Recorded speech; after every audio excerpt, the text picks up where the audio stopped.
Hello my friends, and welcome back to the Scott Reed Project, and today's video is all about this noble beast, the pig. Today I am going to show you how to butcher a pig. Two reasons I'm doing this video. Some of you may or may not have seen my original how to butcher a pig video. It's very popular on YouTube. A lot of people have used it successfully to cut up their own pigs at home. It's had 1.8 million views, but I never had a high def camera, I never had the lighting rigs, and where I cut it up wasn't exactly ideal conditions to show you the whole process. And reason two is a friend of mine on Facebook shared a great clip from the late great Jack Hargreaves. A lot of you in the UK will remember that name and his fantastic programs, Out of Town and Old Country. And this clip comprised of a butcher. It was filmed in about 81-82, cutting up a pig, and it is just absolutely amazing footage. And typical Jack Hargreaves, you know, he tells a tale, tells a story. I was mesmerised, and I will put the link for that video down there. So I thought, what a great way to redo my video. Two reasons: it will show you how we differ, which is not a lot in what, 30-35 years from cutting up a pig like they used to way back when. And also it's going to be in high def. How lucky are you to see my ugly mug? Anyway, that's enough of the jiving. Let's get the pig on the block and let's rock. Let's do this. Oh, I better cover up this t-shirt. Hang on. Okay then, onto the pig. Now what I've got in front of me here is half an orchard pig. Just have a look at it. In all fairness, to be quite honest with you, I think it's a little bit too lean for my taste, but unfortunately in these times this is what the consumer likes.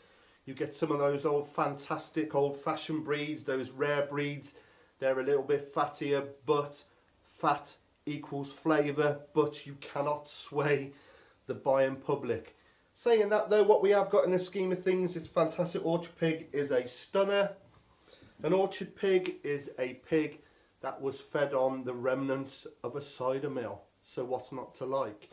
So for all you home butchers and butchers alike, when you have your pig taken to the slaughterhouse, ask them to split it in half for you and leave the head whole. It's so much more easier and manageable to cut it up, and I can show you far more easier ways to take the primals off if we've got half than struggling with a big old carcass. Right then, so first thing we want to do then, it's a beauty, isn't it, is take off its head. So I will fling this around. Come here, my beauty. And you get this on camera. Off with its head.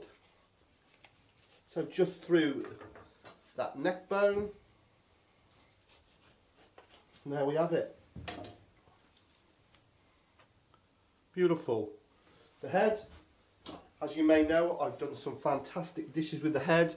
The brawn and that stuffed pig's head I did was unreal. Right, next we're going to take off the shoulders, or the fore end, or the cross cut. And if you see where its arm is, there's a dip. Now I'm just aiming my knife for the middle and just going straight across.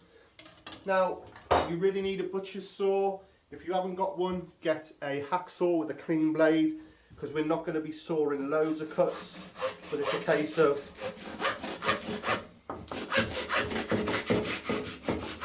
straight through, and that gives us our lovely shoulders, just nipping the blade bone. They say 4 bones on the shoulder, but if you always aim for the middle of that cup, you're going to hit it straight away. There's the shoulders. Next we will separate the legs from the loin. Several ways we can do this. You can cut it short by going straight across the leg, or cut it long. But for you people at home, and if you're learning to butcher a pig, I favour the easy way. As if you see the H bone, the hip bone, the tailbone, as it comes up, there's a join. I go to the next one. I'm just marking it there for you guys. Then I'm going to turn it round. As you can see, I've marked it. So we'll cut through it, and there we have our legs off. Perfect. So legs, middle, shoulder. There's our primals. Let's get these broken down. So okay then, on to the actual art of the butcher. Now what we are going to be doing is butchering this as we would in a shop, or as you guys would want to at home. Nothing fancy, just basic. We've got it in primals. We are going to break it down into joints, chops, steaks, and so on and so forth. And the first primal we are going to attack is the middle, or the loin that has the belly attached. So we'll move that out the way. Now any trim we will save and make a trim pile we can sort through after. Trim for sausages, or if they're big enough we'll get some diced pork off. So first thing we're going to do is trim that skirt off there, and then just always with the tip of your knife, decent grip. Some of this fat beloved by the charcutier. This flare fat is absolutely amazing, especially for making large. You can actually get your hand in there, if you can see, and just strip it away. And that is a great product. Next, we concentrate on the tenderloin, the fillet. I've left the other half in the leg because I want to roll it in, but basically all we're doing is tie it up against the bone. If you can see, let me get that position for you, and then just follow it, and there is a natural seam. You cannot go wrong. And there we have our tenderloin, which we can tidy up after. Next then, we want to separate the loin from the belly. So if you look at the eye of the chop, I'm going to make a mark there and basically come tight in, and about the same size on the eye the other end. Then get my saw in, and then nicely, cleanly with a sharp knife, just straight through.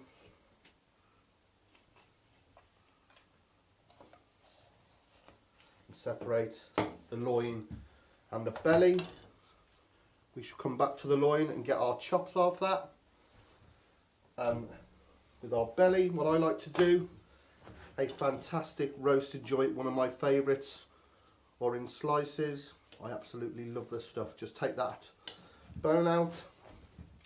I like to just square off, and that will go in my sausage pile. Makes fantastic sausage, belly meat. And again, with this raggedy end, I should take that off, and that leaves you with the belly and the loin. So with our loin then, as you can see where the rib ends, I am just going to cut straight down, and then with my trusty old chopper, this might shake the camera, straight through. What I want to do, I want to get some nice pork steaks, so just tight up against the bone. Now if you're doing this at home, please do not worry, it doesn't have to be clinical. You know, as long as you're up to the bone fair enough, don't worry about leaving a little bit of meat on the bone. You know, you can always trim it after, so don't beat yourself up. That knife needs a sharpen. How very unprofessional of me.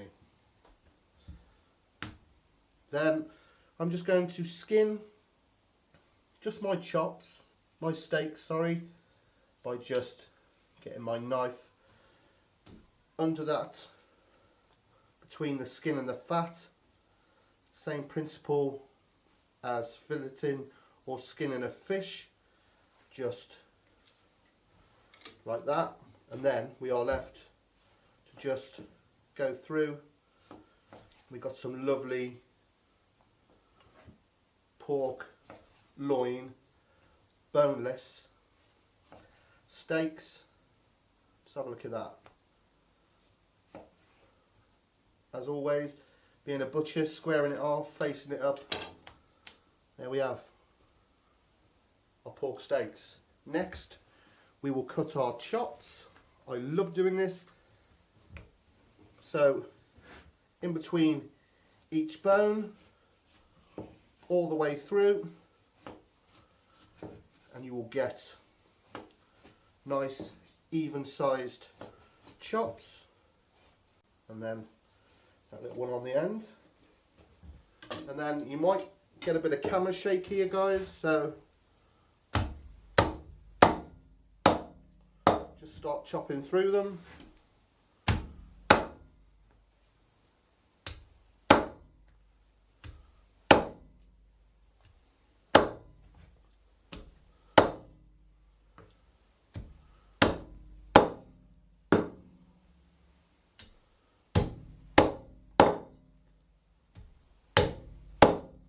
Still got it, still got me aim, and that is the name of the game. So there's our chops then. What I like to do is to tidy them up, just nip the corner bone off.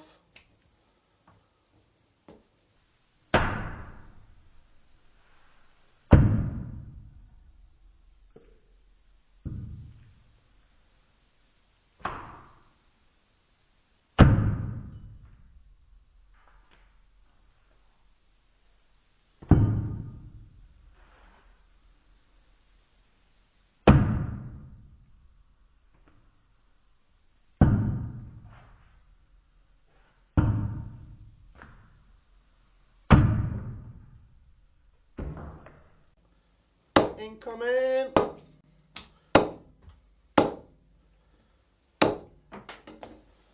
There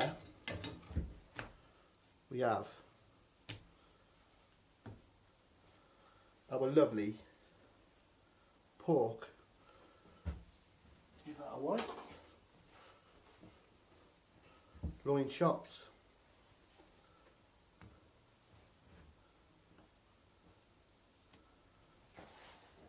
So we'll just deal with that belly. Like I said, one of my favourite cuts. You could, if you wanted to, sheet those out. You have your spare ribs. But this is a fantastic roasting joint. And I think the first 6 ribs, which goes to there, is a great roasting joint. So we've marked it. Pick up your line. And that, we score it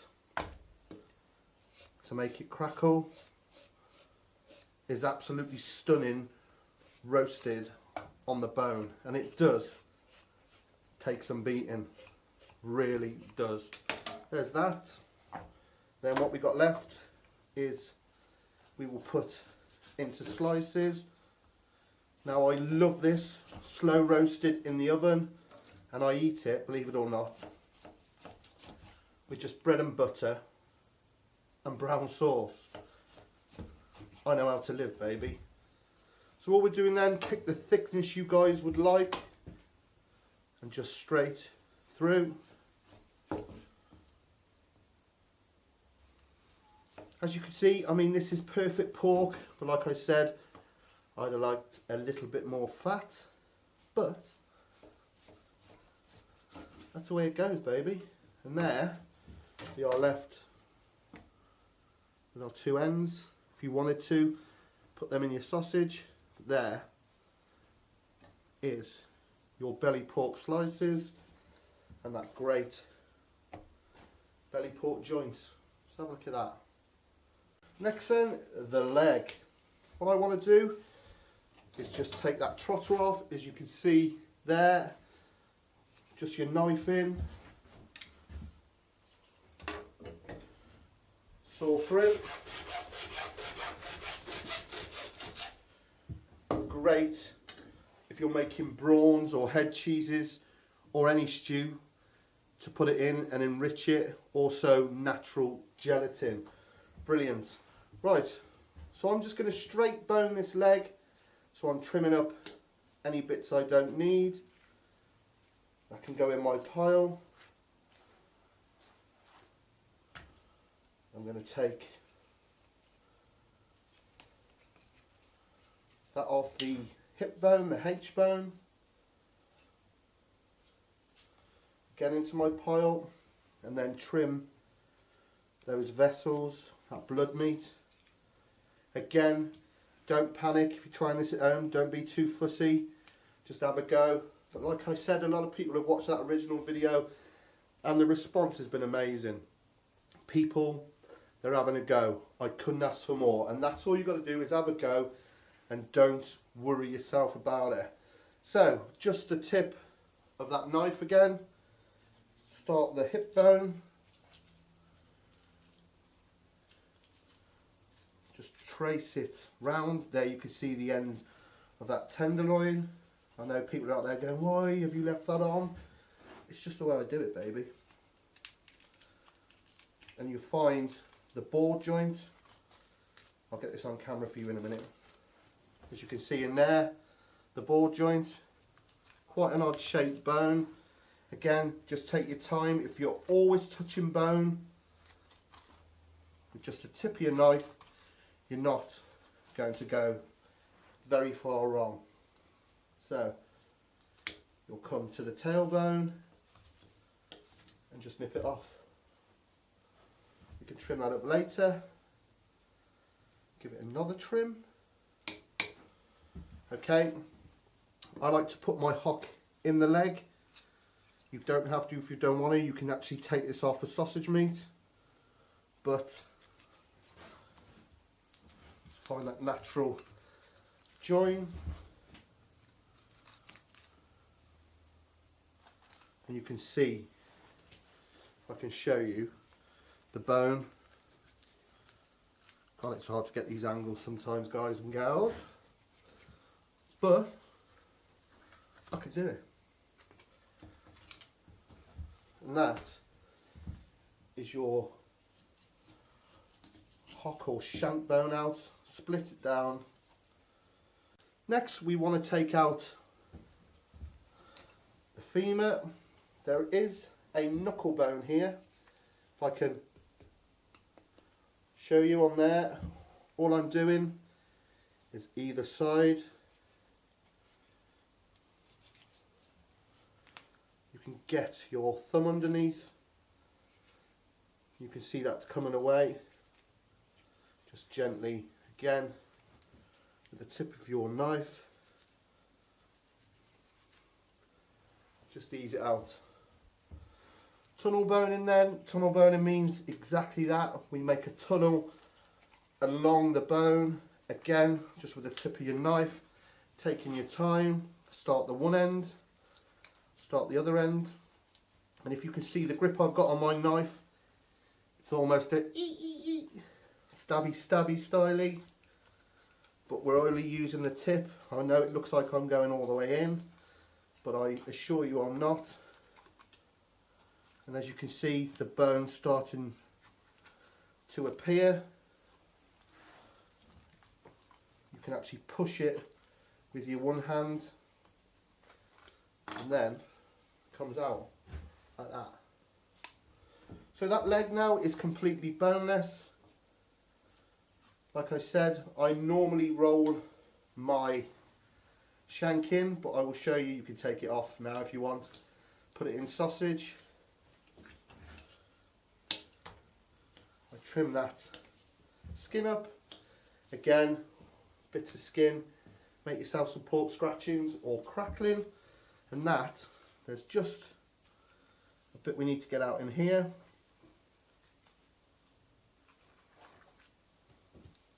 Take the rest of that bone, and that leg is ready to roll and cut into joints.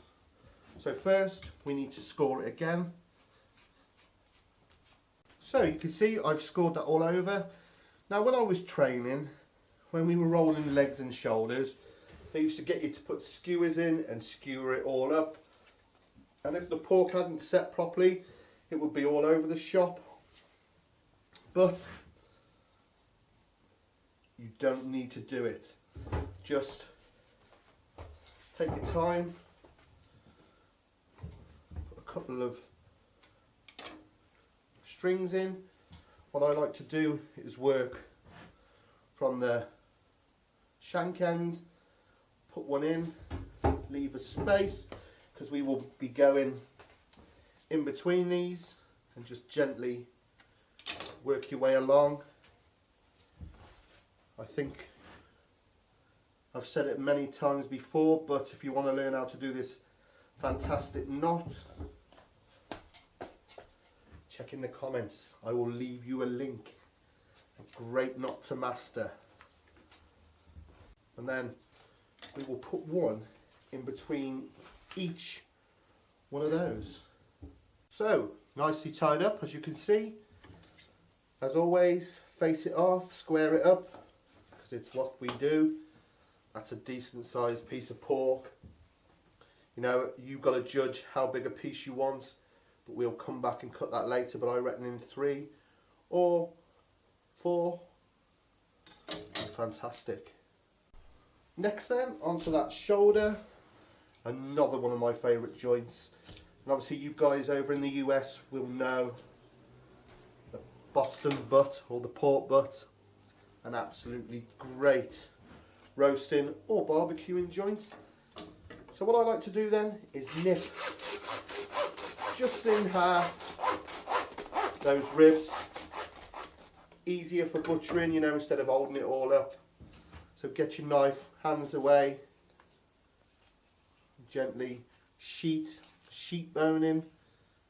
It's sheet, and just take those ribs off.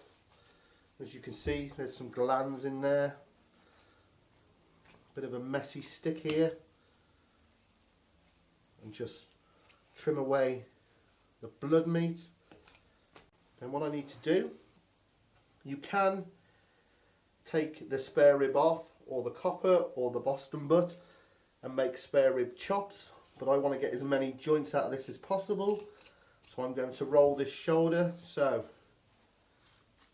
as you can see, again with the tip of my knife, like I said, tip of your knife up against the bone, you cannot go wrong. Just take your time, nice strokes along your bone.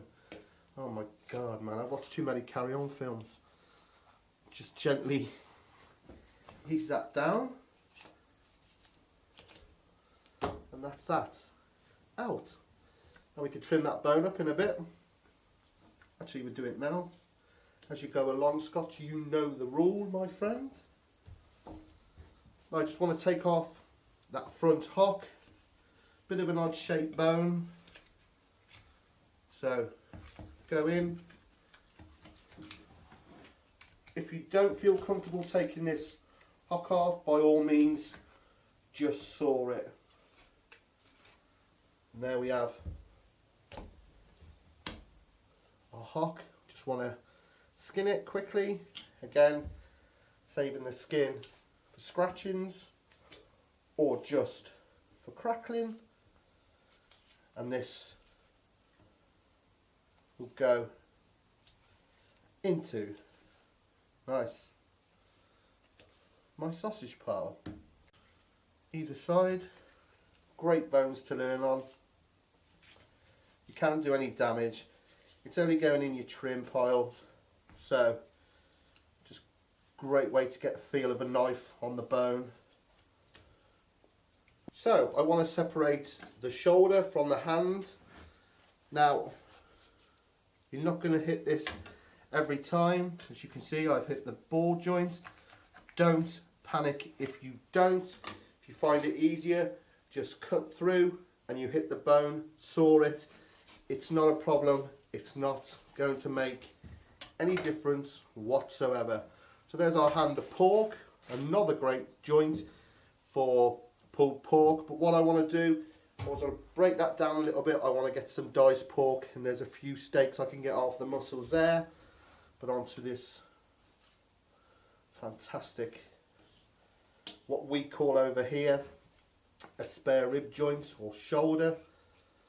Just opening up that one natural seam, getting any bits of funk That is an official butchery term, funk. And then we want to take out the blade bone by just, it is a odd shaped bone. A lot of you might have seen it on my other videos, my lamb and my venison, but you need to just skim across the top, round each side, and loosen it off. You can pull these out, but you need to make sure you've loosened all around the bone. Again, as you can see, always just the tip of my knife. Loosen it off the front, and you should be able to pull. And there we have our boneless shoulder, which we will roll, but I will just nip a bit off the back, then take a bit, square it off. It's only me being fussy. And then just the neck end, again, great in your sausage meat. Got such a good ratio of fat to lean. And then again, scoring, which helps it to crackle. So similar to the leg then, just tie your shoulder. Nice tight knots. Again, spacing them out makes an even joint for roasting, keeps it all uniform. Just imagine putting that in your oven really low and slow, and it just collapsing into itself, serving it with some nice punchy applesauce on a bread roll. One, as we call, spare rib, or Boston butt, or pork shoulder. You say tomato, I say tomato. No, tomato. Right, next we will move on to that hand of pork. We're just going to trim it up, get some dice out of it, get a couple of steaks off it, and obviously the rest into our sausage pile. Simple as, just any blood meat, just go through it, bit of string there, and get it into our pile. Take out any of the funk. Again, this is a great chunk of meat. Don't be too fussy here, we're breaking it down. I would be inclined to dice that a nice pork casserole, pork kebabs, whatever floats your boat, baby. And we'll just continue using the natural seams to just work our way through it.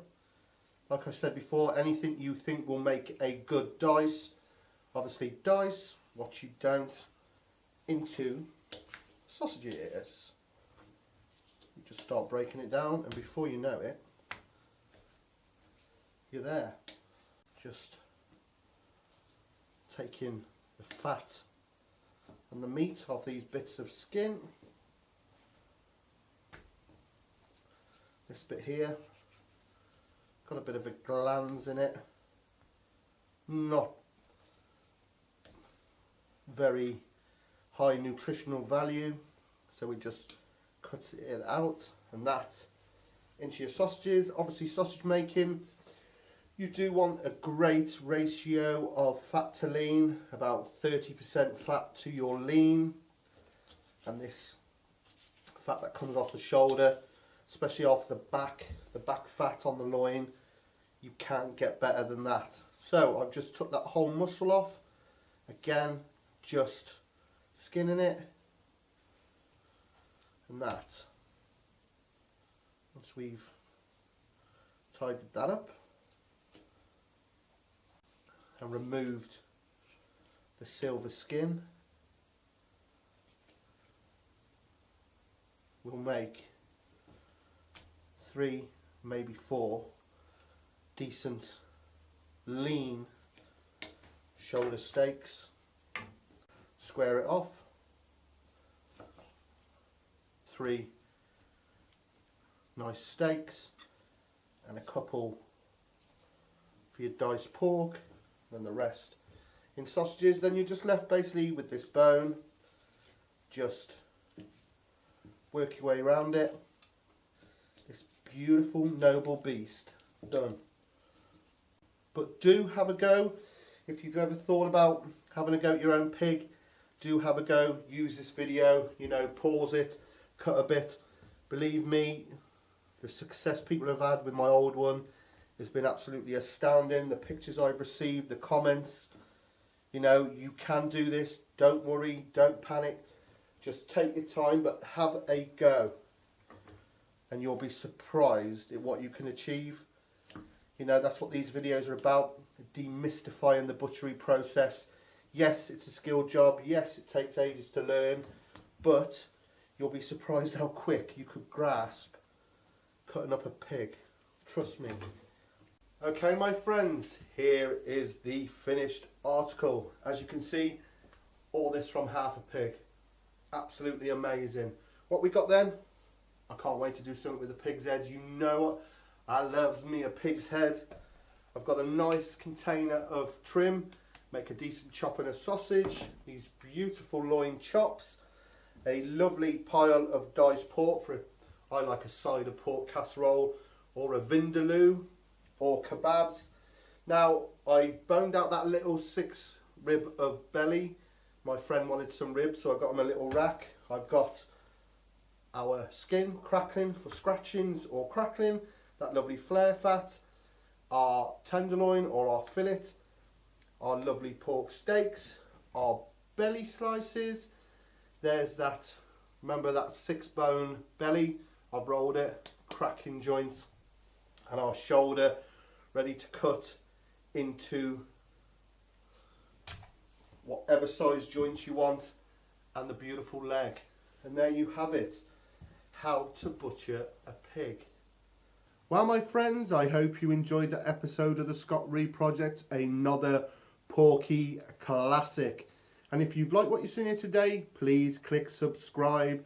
Click that button, folks. You know you want to. I want to reach 100,000 subscribers, and with your help, I can do it. Also, find me on my social media, Facebook. Come and join me on Facebook. Don't worry, I don't post things like cats playing pianos, but you'll see lots of behind the scenes footage and what I'm up to day by day. So come and join me there. It's Scott Reed or the Scott Reed Project, and also on my Twitter account at the Scott Reed Project or at the Scott Reed Project. Come and join me. You know you want to. So until next time, all the best. I think there's a fly in here somewhere.